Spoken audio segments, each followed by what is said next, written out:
Hello everyone. Yesterday we had started off with natural convection. So let us just quickly take a recap of what we had studied yesterday, that is in the previous module, and let's see how to take it forward. So we said that natural convection doesn't require any pump.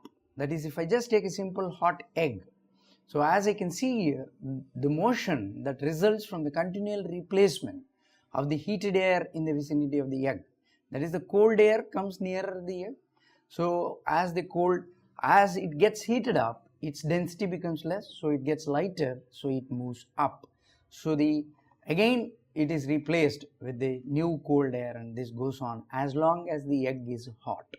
So this is what is called as the natural convection current, and the heat transfer that is enhanced as a result of this natural convection current is called natural convective heat transfer, and it doesn't require any pump. So then what does it require? So the natural convection occurs because of the presence of density difference has to be there, number one, and the gravity has to be there. So there is no gravity in space, therefore there is no natural convective heat transfer in a spacecraft, even if the spacecraft is filled with atmospheric air. So in heat transfer studies, the primary variable is temperature, so we would like to express this net buoyancy force, which is the driving force, in terms of the temperature differences. So in that regard, we define what was called as volume expansion coefficient. So that is beta equal to 1 by V dV by dt, that is the change in volume per unit change in the temperature at a constant pressure, and the volume and density are inversely proportional, so I get minus 1 by rho d rho by dt at constant pressure. Now we took up the equations of motion for a vertical hot body, that is, this plate is maintained at a constant temperature Ts, and the assumptions involved were the natural convective flow is laminar, the flow is two-dimensional, the flow is steady, fluid is Newtonian, and properties are constant. So, but we make one exception, that within the buoyancy force there would be density difference, because if we neglect the density difference in the buoyancy force, then there can be no natural convection, because the buoyancy force itself is the driving force. So if you see the temperature distribution, the temperature of the wall is Ts, and it covers certain region till it reduces to a temperature T infinity. So you can see that the velocity also increases and then decreases. Why it increases and decreases today in the scale analysis we are going to understand.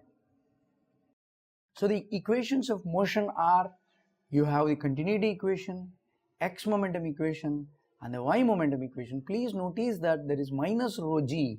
Minus is because g is in the negative direction. So, and we are taking y in the upward direction, positive upward direction. So that's why minus rho g, and you have the energy equation. So then we did the scale analysis, and we found that from the continuity equation, x is of the scale of delta t, y is of the scale of h, v is of the scale of v. So u scales to v delta t by h from continuity equation. So from the x momentum equation, so we get that u as v delta t by h, and again delta u as v delta t by h, and x as 1 by delta t, and v as v and u as v delta t by h, and 1 by delta y as 1 by h. H is the height of the plate, and is equal to minus 1 by rho del p by del x, comma nu u is v delta t by h upon delta t squared, and again nu v delta t by h into 1 upon h squared. So this reduces to v squared, both these scales are same, so v squared del t by h squared minus 1 by rho del p by del x and nu v by del t h.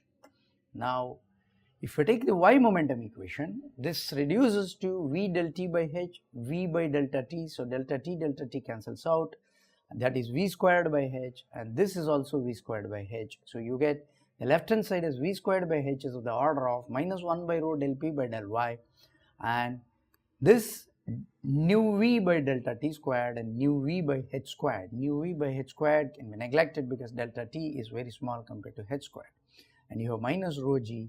Actually this is g, it's not minus rho g, it is g, minus g. So then we said that these are the three scales we got, and the dp we took it as a function of x and y, and we took this whole of this term del p by del x into dx by dy upon dp by dy, we found that it scales down to delta t by h whole squared. So this can be neglected, which means that p is only a function of y but not x. So if you visit back the x momentum equation, so if this term is not there, pressure term is not there, which was taken as the same order of nu v by delta th, so these two will not be there. If RHS is not there, LHS is not there, so x momentum equation may be neglected. So we have y momentum equation del u by del x, rho u del v by del x plus v del v by del y equal to minus dp by dy plus mu del squared v by del x squared minus rho g. So we got this momentum equation, but we are going to replace dp by dy by dp infinity by dy, because this is the impressed pressure. Pressure can be imagined as impressed upon the boundary layer. So the atmospheric pressure is impressing upon the boundary layer. So that is why dp infinity by dy by hydrostatic pressure gradient dp infinity by dy equal to minus rho infinity g. So you get mu del squared v by del x squared plus rho infinity minus rho g. So then we invoked that beta equal to minus 1 by rho infinity minus rho by t infinity minus t. So I get rho infinity minus rho as beta rho t minus t infinity. So if I substitute that, I get the scale of the y momentum equation is v squared by h. V squared by h is of the order of nu v by delta t squared comma g beta t minus t infinity. Remember, this is inertia force, this is viscous force or the friction, and this is the buoyancy force. Okay, now this is the buoyancy force. So then what did we do is we took this v, we know the order as u as the order as v delta t by h, we have gotten from continuity, and from energy equation, what is the energy equation? You have u del t by del x plus v del t by del y is equal to alpha del squared t by del x squared plus del squared t by del y squared. So you have v delta t by h into delta t, that is delta t is del t is of the order of delta t, delta x is delta t, comma v is v delta t upon this is h is of the order of alpha delta t upon delta t squared comma alpha delta t upon h squared. So as we know, delta t is very much smaller than h, so this can be neglected, and both this delta t cancels out. So you have v squared upon h into delta t is of the order of alpha delta t upon delta t squared. So v is of the order of alpha h upon delta t squared. So this is one equation we got, and we know that u is of the order of v delta t by h. Now if we consider this x momentum equation, so you have v squared by h, for v I can substitute it as alpha h by delta t squared whole squared into 1 upon h is of the order of nu by delta t squared. V is alpha h by delta t squared comma g beta t minus t infinity. Okay, so now if I take this, I get alpha squared, you get this as alpha squared h upon delta t to the power of 4 is of the order of nu alpha h upon delta t to the power of 4 comma g beta t minus t infinity.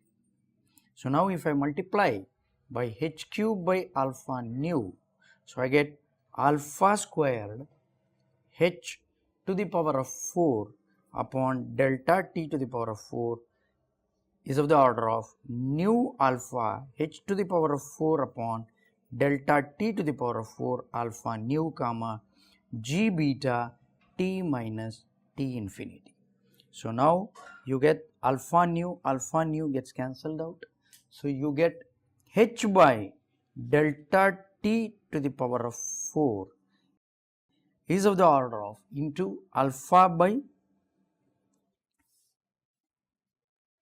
into I have multiplied by alpha nu, this is missing. So I get alpha by nu is of the order of h by delta t to the power of 4 comma g beta t minus t infinity. Now let me multiply. So here actually I forgot to multiply by h cube by alpha nu. In fact, the main reason for multiplying by h cube by alpha nu because whole of this is nothing but my Rayleigh number, RAH. So I get this is nothing but 1 by Prandtl number and this is h by delta t to the power of 4 is of the order of h by delta t to the power of 4 comma Rayleigh number. Okay. So now if I divide throughout by Rayleigh number, I get delta h by delta t to the power of 4, Prandtl to the power of minus 1, Rayleigh to the power of minus 1, h by is of the order of h by delta t to the power of 4, Rayleigh to the power of minus 1 comma 1. Let me remind you, this is buoyancy which we have made as 1 because it is important. Without that nothing would have been there. If buoyancy force itself is not there means nothing, there is no natural convection. So this is inertia, the left hand side is inertia and this term is nothing but friction which has come because of the viscosity. This is friction. Now we need to take up two cases. That is a case, the first case is where it's the competition between inertia, friction and buoyancy. So whether I should take friction or inertia, it depends on the Prandtl number. So now I have to consider two cases. One is high Prandtl number.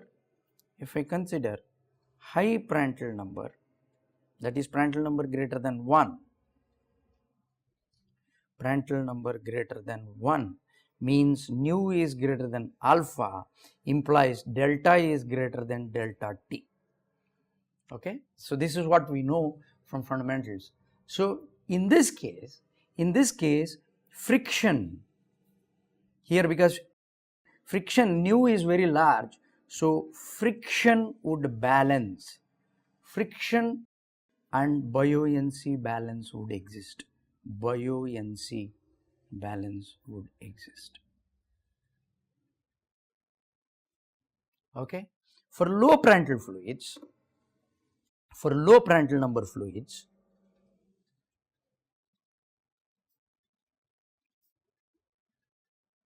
for low Prandtl number means Prandtl number is less than 1, that means nu is less than alpha, that means delta is less than delta t. So here friction is less, so it is the balance between inertia and buoyancy.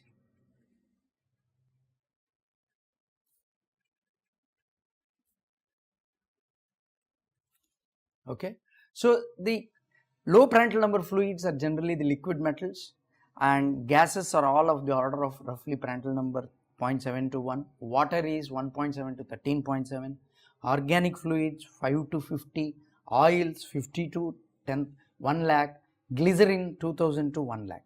Why that range? Because all these fluids are strong functions of temperature. With the temperature, viscosity varies, because of which Prandtl number varies.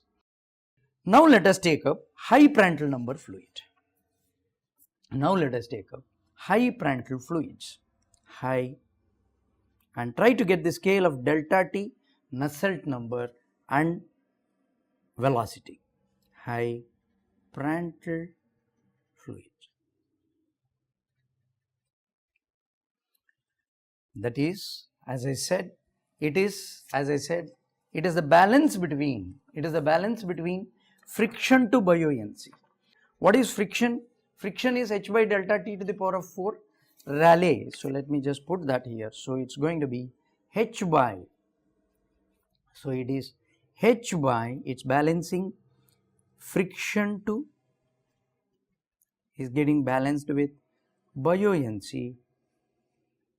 So that is h by delta t to the power of 4 Rayleigh to the power of minus 1 is of the order of 1. So that means delta t is of the order of h Rah to the power of minus 1 by 4. Okay. So this is my thermal boundary layer thickness. Next thing I would like to find is the Nusselt number. So Nusselt number is equal to h by k. What is h? Heat transfer coefficient. K upon Ts minus Tf del T by del x, del T by del x at x equal to 0. I am not writing that, at x equal to 0, and this is the delta T. This is the definition of h, if you recall, into h upon k. So k gets cancelled out. So what is the scale of del T? That is 1 upon Ts minus Tf. The scale of del T is Ts minus Tf, and the scale of x is delta T, and h is there in the numerator. So Nusselt number is of the order of h by delta T. I think we have, if you recollect, this is what we had gotten even in forced convection. This is just fundamental. That is, actually I can directly take Nusselt number is delta T by h to the power of minus 1. Delta T is resistance, Nusselt number is conductance. So that's why the powers have to be inverse. Actually it is why direct, actually it is quite intuitive. So you can write Nusselt number as, from this, Nusselt number is of the order of Rah to the power of 1 by 4. So this is my Nusselt number. Now the next scale which I can work out is velocity. If you recollect the scale of the velocity, we had found out that, if you recollect, we had just found scale of the velocity as alpha h by delta t square. So you have alpha h upon delta t square, but we have found delta t. So alpha h upon h squared Rah to the power of minus 1 by 2, because 1 by 4 into 2 becomes minus 1 by 2. So V scales down to alpha by h Rayleigh number to the power of half. So it's quite intuitive. Rayleigh number is increasing means delta T is increasing. Delta T, the more the temperature difference, your velocity has to increase. So that is, you get V is of the order of alpha by h Rayleigh number to the power of half. Okay. So this is, so these results actually have been confirmed. They have been confirmed. The scales have been confirmed through experiments. Only the constant is missing, that we will get little later on through experiments and closed form solutions, that is integral approach and similarity solutions. Okay. So similarity solution, and this is for high Prandtl number fluids. Still high Prandtl number fluid is not over, because what is the summary of so far what we have gotten? Let me just write down. So that is high Prandtl number fluid. If I take high Prandtl fluids,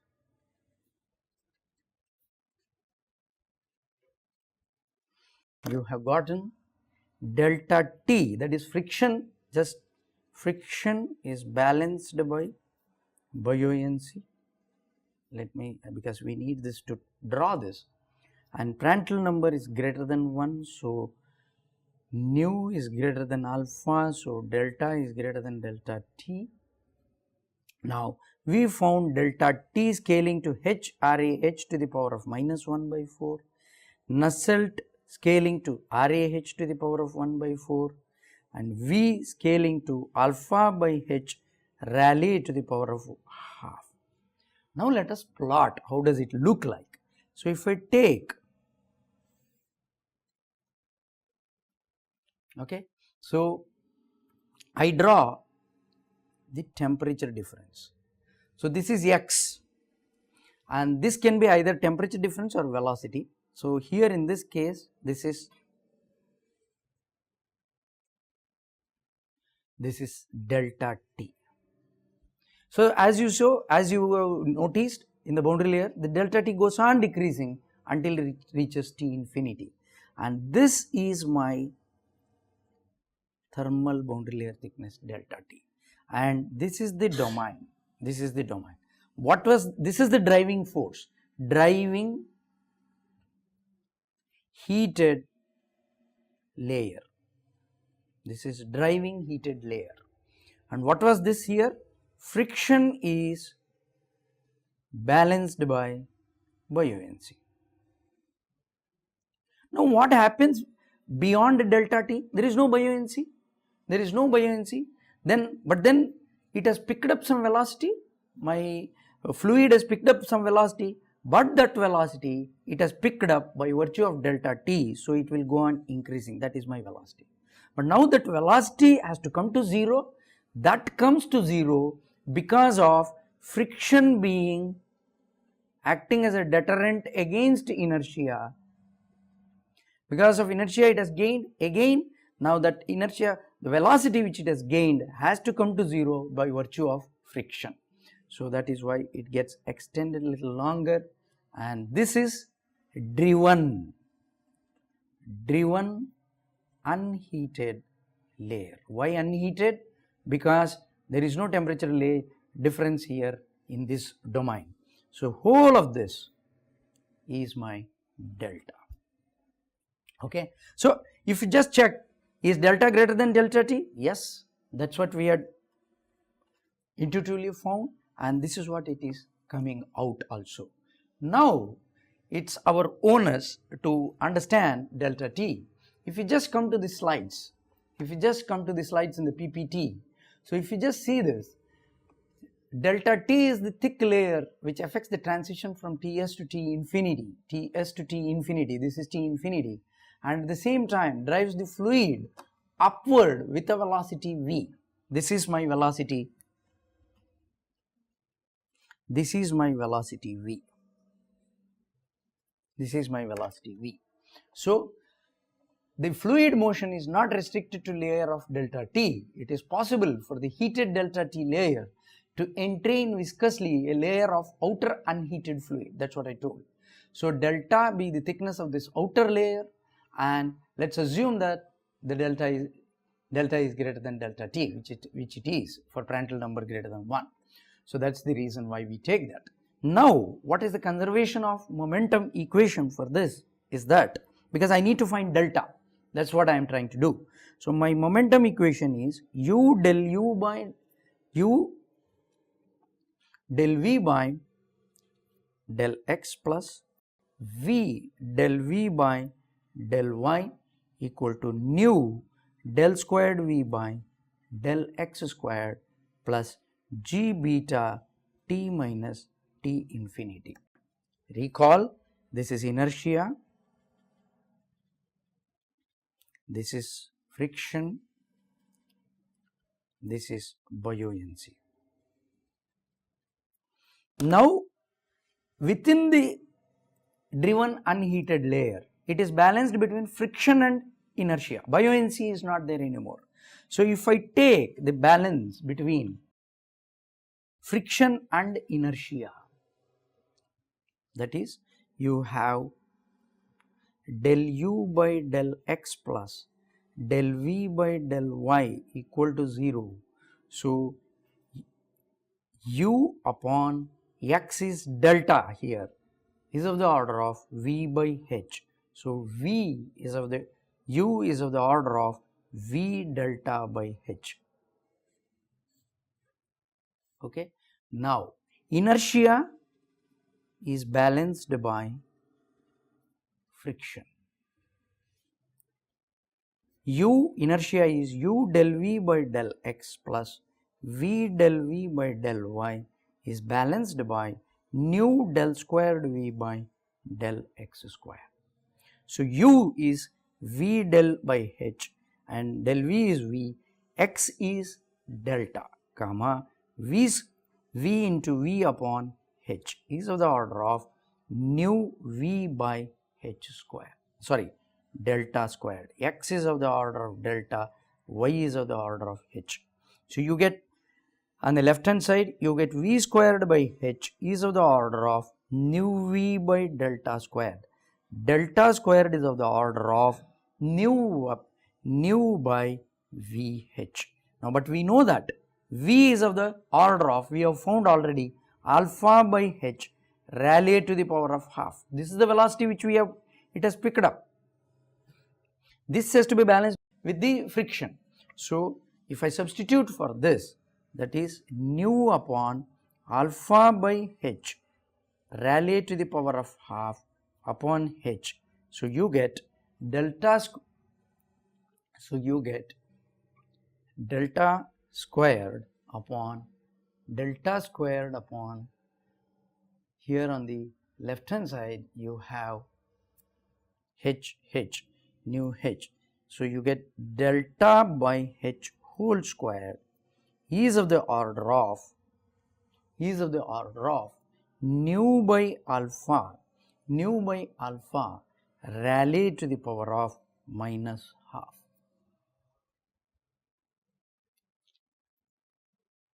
So, what have I done is, actually I have nu by v, this is what you get, that is delta squared nu v by delta squared. So, you get delta squared by h upon nu v. So, this I have multiplied both sides by h. So, you get h squared. So, this is what you get. So, delta squared by h squared equal to nu by vh, otherwise h would have gone up. So, this step I had just missed. So, this is h squared. So, you get delta by h whole square is of the order of nu by alpha Rayleigh number. So, you get delta by h is of the order of Prandtl to the power of half Rayleigh to the power of minus 1 by 4. So, this is the scale of delta by h. So, this delta by h, Prandtl is there, Prandtl is greater. So, Rayleigh number, if you just find delta by delta t, what is the scale of the delta? We had just found the scale of the delta is PR to the power of half or Rayleigh number to the power of minus 1 by 4. And what was delta t? Delta t had scale to Rayleigh to the power of minus 1 by 4. This is delta by h and delta t by h. So, h gets cancelled out. So, I have not written that. So, delta by delta t is of the order of Prandtl to the power of half. This is what. So, delta by delta t is of the order of Prandtl to the power of half. Prandtl is greater than 1. So, delta is greater than delta t. So, everything has fallen in place. Just the closure, if we come back to slides, we need to understand that there is a fundamental difference between forced convection and the natural convection boundary layers. That is, velocity profile is described by two length scales, delta t and delta, not by a single length scale, delta, as in case of forced convection. If you recall, we have taken only delta for the velocity profile, but here we have taken delta t and delta because of the balance between friction and buoyancy and friction and inertia. So, the velocity scale is reached within a thin layer, delta t, in case of the forced convection, but while the velocity decays within a thick layer, delta here. So, there is a slight fundamental difference in between forced convection and natural convection boundary layers. So, with this we shall conclude this module, and in the next module let us take up low Prandtl number fluids.